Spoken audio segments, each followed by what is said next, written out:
Snow drifted across the open plains, whispering against the cedar boards of the cabin.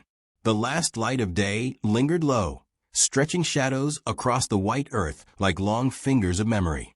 Inside, the rancher sat alone beside the fire, his face carved in the flicker of the flame, broad, quiet, shaped by years of wind and silence. He had learned to live without expecting visitors. The land had taken too much from him to allow that kind of hope. Then came the knock. It was faint at first, no louder than the wind. He thought it a branch, until he heard it again, 3 soft strikes, hesitant, as though whoever stood outside feared the sound might break them. He rose slowly, hand grazing the rifle by the door out of habit, and opened it. She stood there, trembling beneath a torn wool shawl, her dark hair heavy with snow. Her eyes, wide and hollowed by loss, found his without defense or demand. Her voice came cracked, raw from cold and grief. "I lost my family today," she whispered. "Please, rancher, let me stay in your cabin tonight." The words fell into the air like fragile glass. For a heartbeat, neither moved. Behind her, the horizon swallowed the last trace of sun, leaving only the pale blue of dying day. He should have turned her away. The world outside was full of stories that began with mercy and ended with regret. Yet something in her tone, a tremor that sounded more human than anything he'd heard in months, made him step aside. He gestured toward the fire. She crossed the threshold like someone stepping into another lifetime.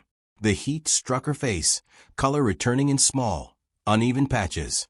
She removed her shawl. It was stiff with frost, a patch of dried blood near the hem. He said nothing about it. He poured her coffee instead, placing it on the table near the fire. She didn't reach for it. Her hands were shaking too much. She sat on the floor rather than the chair, curling close to the warmth, as if afraid to take up too much space. For a long while, they listened to the storm gnawing at the windows. The rancher leaned against the table, studying her in silence. Her dress, though frayed, bore fine beadwork, turquoise and bone arranged in patient patterns. Apache. He'd known a few in the army years ago, before he'd left it all behind. He cleared his throat. "You hurt." She shook her head. "Not in a way you can fix." The fire cracked, a soft echo of the pain neither would name. He went about tending the room, adding wood to the fire, stirring the pot of stew he hadn't planned to share. When he finally placed a bowl in front of her, she looked at him as if it might vanish if she blinked. "Eat," he said quietly. "It's not much." She lifted the spoon, her hand steadier now. Between each bite, her gaze drifted to the window, to the snow that buried the world outside. When she spoke again, her voice was thin but clear. "My family was traveling west. The wagon broke near the ridge. We thought we could fix it before dark." Her breath hitched. "We never saw them coming." He didn't ask who they were. He'd heard enough versions of that story to know it didn't matter. The West was full of men who took more than they needed and left ghosts behind. After a moment, she reached into her satchel and drew out a necklace of turquoise stones. Some were chipped, one cracked in half. She held it carefully, the way someone might hold a living thing. "My mother made this," she said.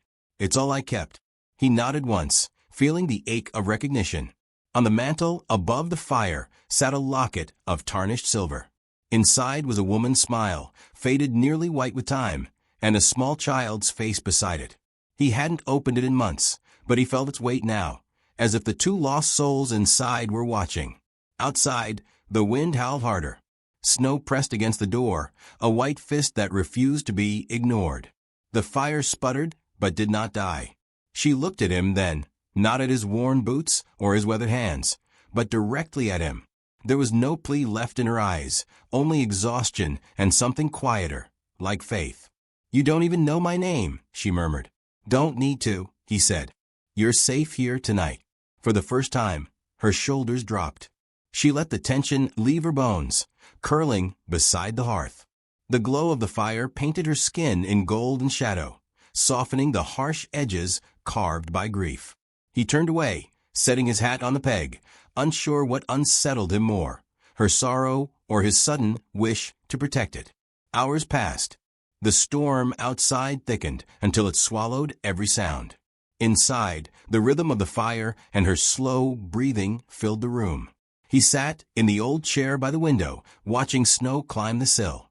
The loneliness that had clung to him like a second skin began to loosen. He thought of his wife's laughter, how it used to warm this same room. He thought of his child's small footprints in the mud behind the barn. He had buried both under the cottonwoods beyond the ridge. For years, he'd spoken to no one but the wind. Now, a stranger slept by his fire. Near dawn, she stirred, whispering in a tongue he only half understood. A prayer, perhaps, or a dream. The sound of it tightened something deep in him, a forgotten chord. When the first light came, it found her face turned toward it, peaceful in sleep. The rancher rose quietly, stepping outside. The snow had stopped. The air was sharp anew. He looked toward the hills, where faint smoke from another homestead curled against the sky, and for the first time in years, he didn't feel entirely alone. He turned back toward the cabin. Through the frost-glazed window he could see her, small, still, but breathing. A survivor. He realized then that letting her in wasn't charity. It was the first mercy he'd shown himself in years. As he stepped inside, she opened her eyes, startled for a moment before recognizing him. Their gazes held, something unspoken passing between them, an understanding, fragile as morning light. She smiled faintly. "I'll leave after sunrise." He paused, one hand resting on the doorframe. The silence between them stretched, alive with everything they hadn't said. "Stay till you're ready," he murmured. Her eyes widened, a flicker of disbelief softening into gratitude. The wind shifted outside, brushing against the cabin like a sigh. Somewhere beyond the ridge, a wolf called to the fading night. Inside, two strangers shared the same fire, and for the first time, it felt like hope had found its way home. Dawn spilled gently across the plains, turning the snow into a quilt of gold and rose. The cabin, small and stubborn against the endless horizon, breathed quiet life again. Smoke curled from its chimney, thin as thread. Inside, the rancher stirred the embers to flame while the Apache woman folded her borrowed blanket. Neither spoke. The silence between them had grown softer, more companion than distance. He poured her coffee. Rough hand steady now. She accepted it with a nod. The smell of beans and smoke mingled with the chill that slipped through the cracks in the walls. Outside, the wind carried the faint cry of a hawk, a sound that reminded them both how far they were from everything. She ate the bread he'd left by the fire, small bites, like someone still uncertain she had the right. When she looked up, she caught him watching. He didn't turn away this time. "Thank you," she said quietly. He nodded once. "You can help if you like. Chores don't wait for weather." Her eyes lifted to the window, where the white drifts were starting to break under the sun. She nodded too. It was how her people healed. Through motion, through doing. Words never mended much. By midday, the snow had softened to slush. She followed him to the corral, boots sinking deep into the melting ground. The horses stamped restlessly, their coats thick and steaming in the light. She paused by one, a chestnut mare with a white blaze, holding out her palm. The horse sniffed, then pressed its nose against her hand. The rancher watched quietly from a distance, surprised at the gentle connection. "She likes you," he said. The woman smiled faintly. "Animals know sorrow. They trust those who carry it." He studied her face in the bright air. There was no bitterness in her words, only truth. The rancher had spent years wrestling with silence, but now he found himself wanting to fill it, not with questions, but with company. They worked side by side that morning. She mended harnesses, her hands deft from years of beadwork. He fixed a fence post she'd pointed out, impressed by her quiet attention to detail. The rhythm of shared labor began to stitch their solitude into something smaller, warmer. At noon, they rested beneath the cottonwoods near the stream. He poured her water from his flask. She thanked him with a glance. A hawk wheeled above them, its shadow sliding across their faces. "I buried my wife under that tree," he said finally, nodding toward the tallest trunk. "And my boy. Fever took them before the frost." The woman's gaze followed the line of his gesture. "You come here often?" Only when I can stand to, he replied. She was quiet for a long moment. Then softly, in my tribe, we believe spirits stay close to the ones they loved. When the wind moves through the leaves, it's them, reminding us we're not alone. The rancher looked up. The wind stirred gently then, rustling the branches. He almost smiled. When they returned to the cabin, the light was changing, thinner, edged with the first promise of evening. She prepared supper, while he repaired the latch on the barn door. Through the open window, he could hear her humming. It wasn't the mournful song of their first night. It was lighter now, a tune that carried both sorrow and strength. He leaned against the post, listening. The melody wound through the air like a prayer finding its way home. That night, they sat by the fire again. The room had lost its chill. He told her about the town beyond the ridge, the supply wagon that came once every 2 weeks, the stubborn neighbors who pretended to care only for their fences. She listened, smiling faintly. "Do they know you live alone?" she asked. "They do. And now you don't." He looked up from the fire, startled by her words. There was no accusation, only quiet truth. Before he could answer, a knock sounded at the door, sharp, brisk, the opposite of the one that had changed everything days ago. He opened it to find Mrs. Callahan from the nearest homestead, her face pale and drawn with cold curiosity. "Morning, Eli," she said, peering inside. "Heard you had company." The rancher stepped aside, just enough to block her view. "You heard wrong." But the woman inside had already stood, respectful yet unafraid. Mrs. Callahan's eyes flicked toward her, mouth tightening. "Didn't expect to see one of them here," she said. The rancher's voice dropped low. "You best keep riding, Mrs. Callahan." The neighbor huffed, clutching her shawl. "Suit yourself. Folks'll talk." "Let 'em." She left with the wind snapping at her skirts. When the door closed, the silence that followed was heavy, almost painful. "I should go," the Apache woman said softly. "You don't need trouble because of me." He stared at the floorboards, jaw tight. "Trouble's been my only company for years. I'll manage." But her eyes had clouded with the old fear, the kind that comes from always being unwanted. She turned toward her satchel, gathering what little she had. The rancher moved before he could think, placing a hand on the doorframe in front of her. "Stay," he said, more plea than order. "Not out of pity. Because it's good to hear someone breathe besides myself." Her lips trembled, and for a heartbeat she looked like she might refuse. Then she set the satchel down and stepped back. "Only until the snow clears," she murmured. He nodded. "That's all I'm asking." In the days that followed, their silence grew familiar again, but now it carried warmth. She taught him words in her tongue, small, simple things. Tusa for water, shii for heart. He repeated them awkwardly until she laughed, a sound like light spilling across stone. One evening, while the fire crackled low, he handed her his wife's old shawl. "This should be yours," he said. "She'd want someone strong to wear it." The woman traced the pattern of faded flowers with her fingers. "Your wife was kind." "She was steady," he answered. "Like rain that comes when you've already given up waiting." The woman folded the shawl across her lap. "You speak as if she still listens." "Maybe she does." The conversation drifted into silence again, but it was no longer empty. It was the quiet of two people learning how to breathe in the same space. Spring began to press its way into the valley. Snow melted from the rooftops, turning the fields into rivers of light. One morning, she went out early to fetch water and found a small foal near the fence, thin, shivering, alone. She coaxed it gently, whispering words in Apache until it calmed. The rancher came out, boots crunching in the thawing ground. "Where'd it come from?" "Doesn't matter," she said softly. "It needs care." He watched her kneel beside the foal, wrapping it with his coat. The sunlight caught her face, revealing strength that went deeper than beauty. Something in his chest shifted, quiet but irreversible. Days passed, and the foal began to stand, wobbling toward the light. They tended it together, laughing once when it nipped his sleeve. The cabin no longer felt like a place of ghosts. It felt lived in, alive. That night, she sat by the fire humming again, this time a tune of hope.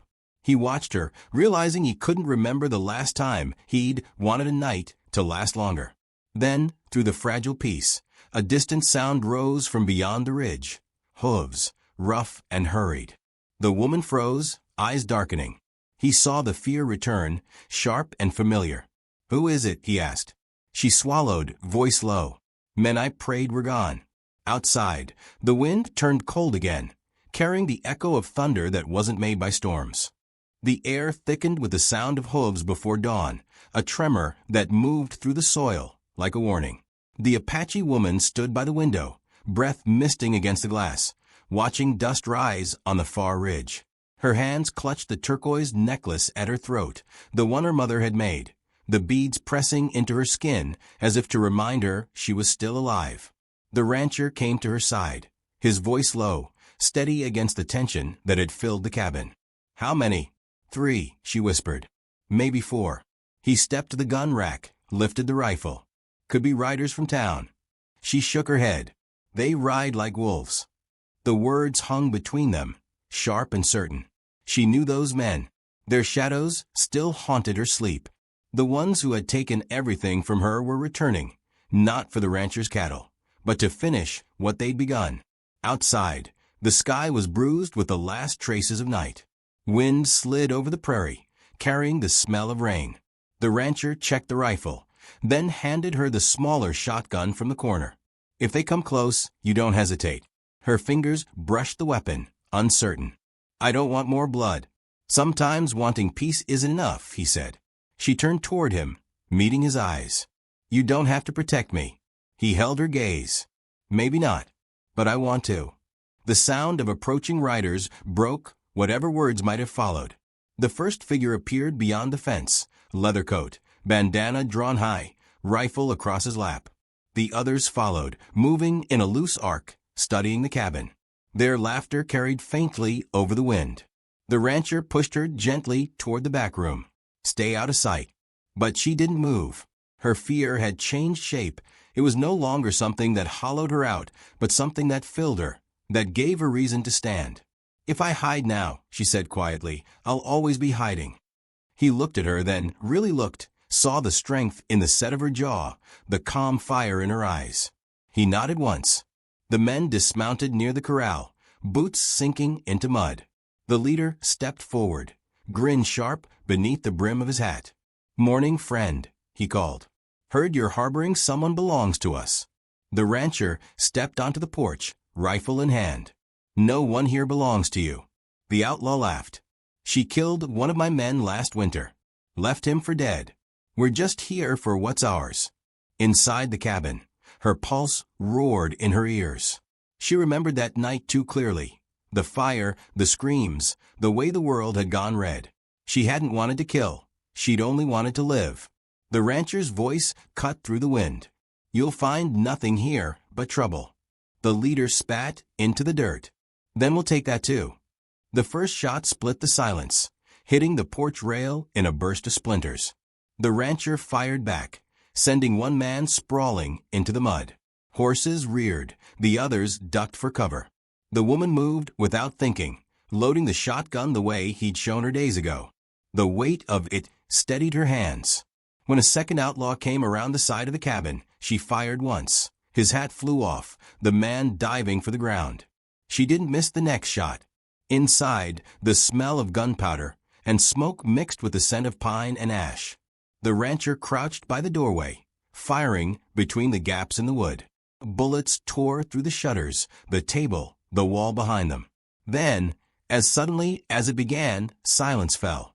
Only the wind spoke, whispering through the holes in the cabin walls. He reloaded, eyes scanning the horizon. "Think they're gone?" "No," she said. "They're circling." And they were. 2 shapes moving toward the barn, another creeping through the tall grass near the stream. The rancher saw it too. He touched her shoulder lightly. "Stay here." But she caught his arm. "We faced them together." His mouth opened to argue, then closed. There was no convincing her otherwise. Together, they slipped out the back, moving low through the brush. The sky had begun to bruise with storm clouds, thunder murmuring over the distant hills. The first raider near the barn raised his pistol, but the rancher fired before the man could aim. The second turned, shouting, only to find the woman's shotgun leveled at him. She hesitated for half a heartbeat, then pulled the trigger. The recoil shook her to the bone, but the man fell motionless. Rain began to fall, soft at first, then hard enough to wash the blood into the soil. The remaining rider bolted, spurred his horse, and vanished into the fog rolling down from the ridge. When it was over, she stood trembling in the rain, hair plastered to her cheeks, eyes wide. The rifle slipped from her hand, landing in the mud. The rancher reached her just as her knees gave way, catching her against his chest. "It's done," he whispered. She shook her head, breath ragged. "No, it's never done." He drew her close, the storm soaking them both. "Then let this be the last of it." They stayed like that until the thunder softened and the air smelled of wet earth and smoke. When they finally went inside, the fire had died down to embers. The cabin was scarred, holes in the walls, the table split in half, but it was still standing. He sat her near the hearth, wrapping a blanket around her shoulders. Her hands were cold but steady. He crouched in front of her, meeting her eyes. "You saved us both." Tears filled her lashes, but she didn't look away. "You gave me the chance." For a long time, neither spoke. The rain slowed, turning to a steady drip from the eaves. In the quiet, their breaths became the only sound. Something had shifted, something deep and wordless. The fear that had shadowed her for so long was gone, replaced by something gentler, like peace. Weeks later, when the fields had dried and the wind carried the scent of wildflowers instead of gunpowder, they stood beneath the cottonwoods by the stream. The land was green again, as if forgiving itself. He held a simple ring of silver. She wore her mother's turquoise. There were no vows spoken, no preacher. Only the rustling of leaves and the low hum of the earth. She placed her hand in his, fingers rough and warm. He whispered her name for the first time aloud. It sounded like a prayer, old and sure. When they kissed, it wasn't the beginning of something new. It was the closing of every wound that had ever tried to break them. Later, as the sun melted into the horizon, they stood together outside the cabin, watching the light fade. She leaned her head against his shoulder. "Do you ever think the land remembers?" He smiled faintly. "It does. And it forgives easier than people." She looked out at the endless sky, clouds painted gold and violet. "Then maybe we belong here." He squeezed her hand. "We do." The wind rose again, soft, carrying the scent of rain and sagebrush. Somewhere far away, a wolf called. A lonely sound turned gentle in the distance. The woman turned to the rancher, eyes shining with something fierce and tender. "Thank you for opening your door that night." He brushed a strand of wet hair from her face. "You were never meant to stay outside." Above them, the stars began to appear, quiet witnesses to the kind of love that grows not from passion, but from survival. And as the light faded completely, the land seemed to sigh in peace, holding their story beneath the wide, forgiving sky.